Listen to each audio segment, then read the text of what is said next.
working with each other for a couple of months now. What is the coolest thing, biggest thing, or the best thing is with working with me? Grooming you. All right, pal.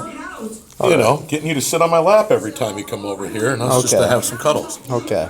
That's usually my favorite part. And the fact that you sent me nudies of your sister. Okay, pal. I'm just kidding. Actually, I was just getting to know you, man. You're a cool kid, dude. Like, you're on one end of the spectrum. You're definitely on the spectrum.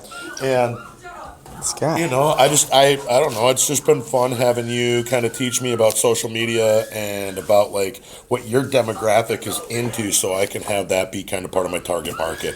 So business aspect, since quote unquote hiring me for your business, what is the big achievement you think you have gained from hiring me? For other people out here that want to be videographers or just start business, or even people that might want to come have you help them out with their businesses.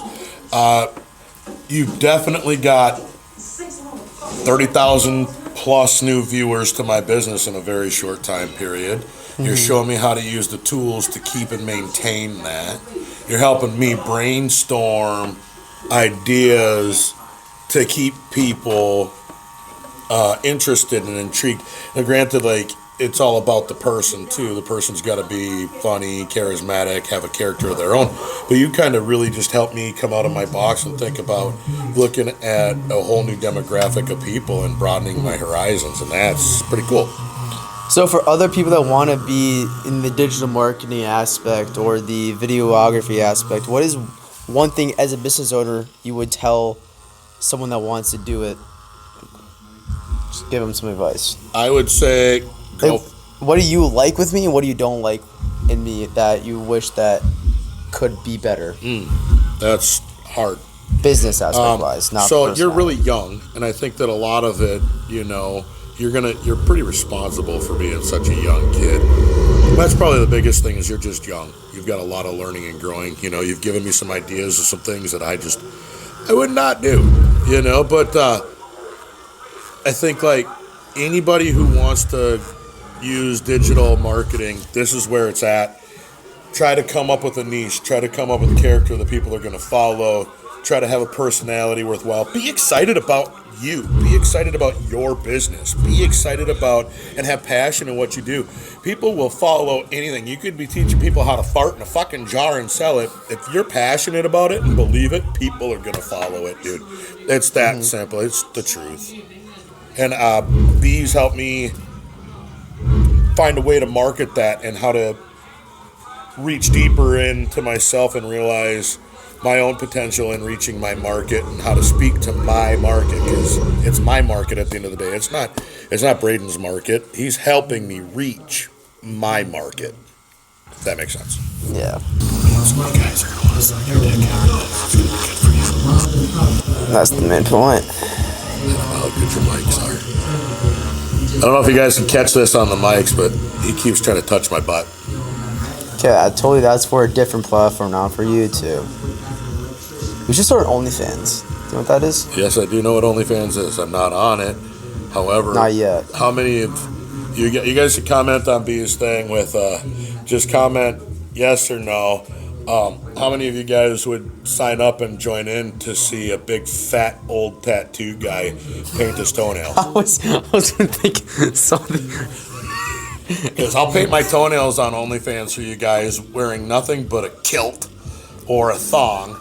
Or like those people you see in the beach in Florida during spring break, all they have is just a little thing around their balls and a little old dick. Yeah, I'd have to have two of them. My balls, I think they're elephantitis-y. I think not exactly sure, but we've never gone to the doctor for it. Okay, stick to these questions, okay? All right, sorry.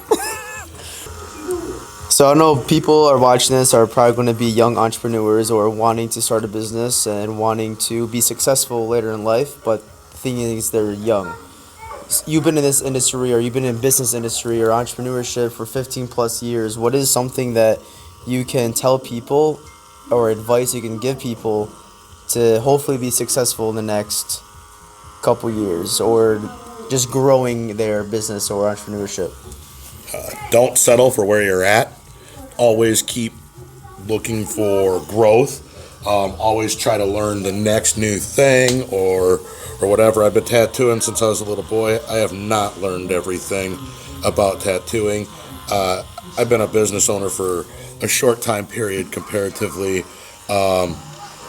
There's always something new to learn. There's always places to grow. Be fiscally responsible. Look at your market. Look at what is happening. You can't even. It's hard to talk about because like different countries are going to hear this and stuff. I don't know the first thing about starting a country overseas. I don't know the first thing about starting a country in South Africa.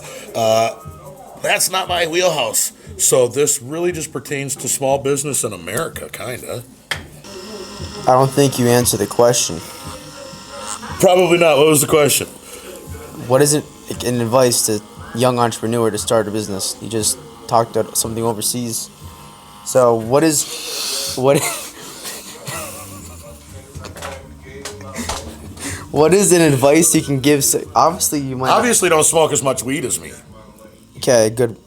Or smoke enough weed as you because you have a nice place here. You have people that work for you. You have your own business. This is true. I just can't follow instruction and questions. So I mean, you're obviously might not a great guy to ask questions to, but.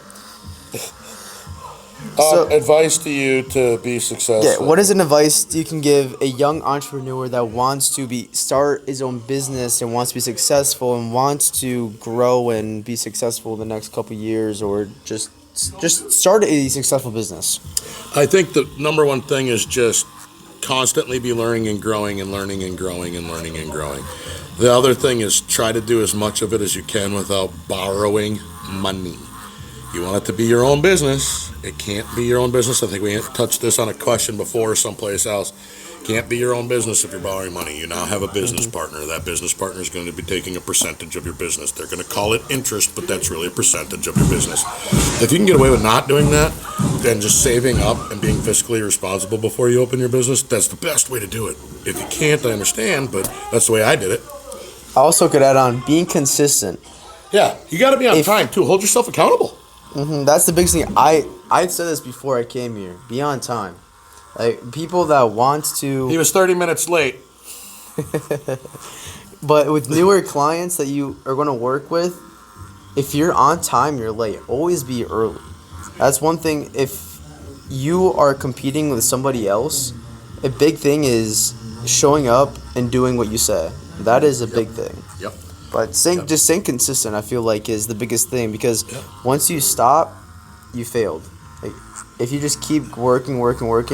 Okay, let's say this. Let's say you make 90 videos, but the 91st video is the one that made you who you are. Like, would you want to make that another video, that one extra video? It only takes one video.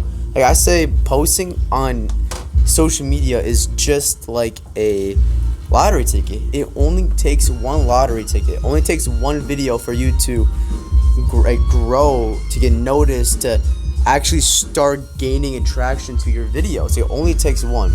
So if the 91st video is the video that makes you pop off, why wouldn't you make that one other video? Right. So I say just stay consistent. It's just like businesses. Like stay consistent. Like just over and over and over and over again. Just keep doing, keep working. Because more you do it, more you post videos, or more you do tattoo, or more you sell stuff online, you're going to learn. You're going to learn the algorithm. You're going to learn how to tattoo, like the skin, like all this stuff. It takes time. It takes effort and just consistency, and just keep working. And you want to learn. Just keep Failure learning. equals success, right? Like I had said that the other day on my page for a quote of the day. I've failed more times than most have tried. That doesn't mean I'm a failure. That means that I've tried and tried again. It's if at first you don't succeed, you try again. This day and age, we just become incapacitated people who just like are looking for the next best thing or the participation trophy. Like, ooh, I traced a picture, I can tattoo, or I copied so and so's music, I could play in a band, and it's like whatever happened to us reaching for our all. And us just really giving it everything and saying that if I want it, I have to conquer it, That was what, Carpe Diem was all about. Seize the day, just get up and one foot in front of the other. You can't make progress if you don't make motion. You're only as successful as your least successful friend. Straight up. So if your least successful friend, no offense, wants to just do nothing with their lives but the bare minimum, odds are you're willing to settle for the bare minimum. Anything that you've done in your life thus far, has it made a difference? If your answer's no, it hasn't, then my response to that would be try something else. Let's see, what are some other good questions? I'm full of good answers though. You can be full of something else. Oh yeah, a bunch of gay dudes. Cut that shit out.